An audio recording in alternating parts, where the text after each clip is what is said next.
Welcome to my YouTube channel आध्यात्म और विज्ञान। नवरात्रि के इस 9वें दिन हम 10 महाविद्याओं में से आज बात करेंगे देवी मातंगी के बारे में।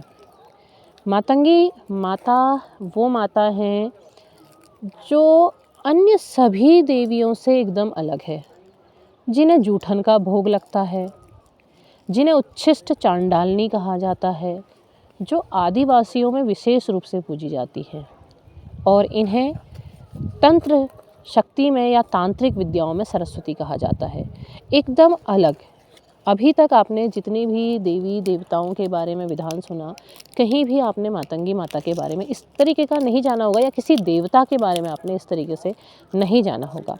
मातंगी माता अपना एक विशेष स्थान रखती है। इन्हें बुद्धि की देवी भी कहा जाता है। ये देवी अन्य सभी देवी देवताओं से एकदम अलग है। कैसे अलग है ये जानते हैं। मातंगी माता के विषय में कई किंवदंतियाँ प्रचलित हैं या कई कथाएं प्रचलित हैं। एक कथा के अनुसार माना जाता है कि ये ऋषि मतंग के घर उनकी पुत्री के रूप में जन्म लिया था, इसलिए इन्हें मातंगी कहा गया। माता ने आशीर्वाद स्वरूप उनके घर जन्म लेने की बात कही थी। और एक कथा के अनुसार ये कहा जाता है कि एक बार चांडालनियाँ माता को भोग लगा रही थी। जब उन्होंने भोग लगाया तो उन्होंने अपना जूठा खाना ही उन्हें भोग में लगा दिया।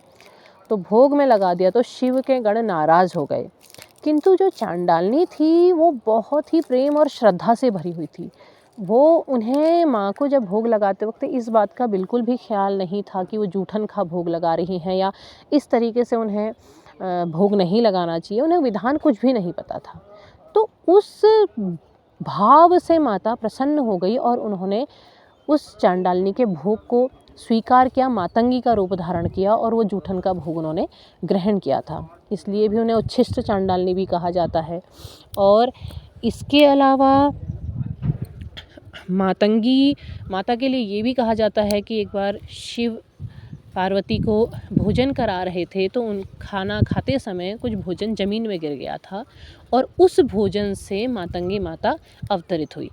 तो कई कथाएं हैं, किंतु यदि अगर हम 10 महाविद्याओं में देखें तो ये एकदम अलग महाविद्या का रूप आपको दिखाती है। एकदम अलग इनका रूप दिखाई देता है, क्योंकि मातंगी माता के उपासना के लिए व्रत नहीं रखना पड़ता है। आप अन्य देवी देवताओं की पूजा करते हैं, स्वयं नव दुर्गा का आप व्रत करते हैं, 9 दिन आप व्रत रखते हैं, उपवास रखते हैं, पूजा करते हैं, किंतु मातंगी माता के लिए आपको उपवास रखने की या व्रत रखने की आवश्यकता नहीं होती है।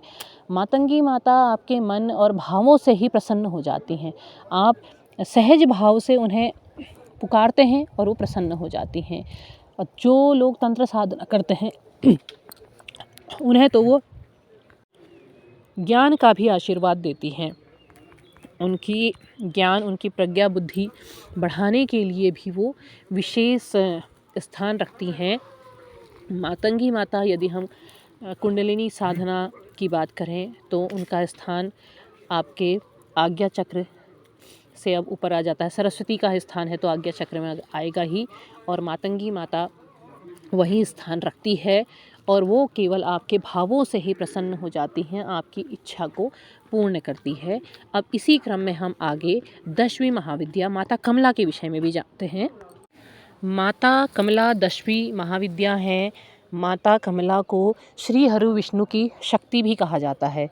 विष्णु की शक्ति के रूप में भी देखिए, लक्ष्मी का नाम भी एक नाम कमला ही है, और 10 महाविद्या में 10वीं महाविद्या है वो माता कमला है। माता कमला, अब अगर आप कमल की बात करते हैं तो देखिए, अगर आप अपनी आध्यात्मिक यात्रा में हैं तो आप ये देखिए कि आपकी जो कुंडलिनी ऊपर उठ रही थी वो उसका अंतिम पड़ाव होता है सहस्त्रार्थ चक्र। सहस्त्रार्थ क्या है? सहस्त्र पंखुड़ियों वाला कमल, जहाँ से आपको ईश्वर की प्राप्ति होती है।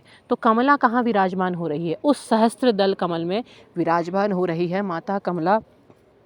उस परम तत्व को प्राप्त करने वाली स्थिति है जहाँ पर साधक पूर्ण रूप से ईश्वर से जुड़ जाता है, ईश्वर को प्राप्त कर लेता है। तो 10 महाविद्याओं में ये सिद्धिदात्री है, ये सिद्धि का रूप है। माता कमला उस स्थिति में साधक को लेकर के जाती है जहाँ पर को वो ईश्वर से जुड़ता है, जहाँ पर वो अपने भौतिक जीवन के जितने भी विकार हैं उन सब से मुक्त होकर के ईश्वर के करीब हो जाता है। वहाँ पर को उसे किसी चीज़ की ना प्रश्न होती है, ना शंकाएँ होती हैं, ना कोई आवश्यकता होती है।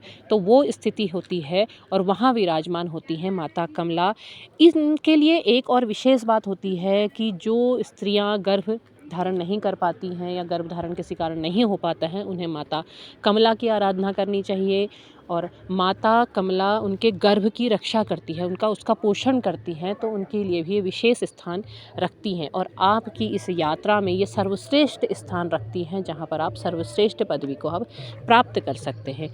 तो ये थी इन नवरात्रियों में 10 महाविद्याओं से जुड़ी जानकारी। यदि आपने क्रम से इन जानकारियों को सुना है, उस पर अमल किया है, उनका नाम स्मरण किया है, तो ये 10 महाविद्याएं आपकी यात्रा में बहुत सहायक होंगी और आपको एक बहुत अच्छे स्थान पर, लक्ष्य पर पहुंचाने में सहायता करेंगी। तो उम्मीद है आपको वीडियो पसंद आया होगा। कमेंट बॉक्स में ज़रूर लिखिएगा जय माता मातंगी और जय माता कमला। लाइक शेयर सब्सक्राइब कीजिएगा। तब तक के लिए धन्यवाद।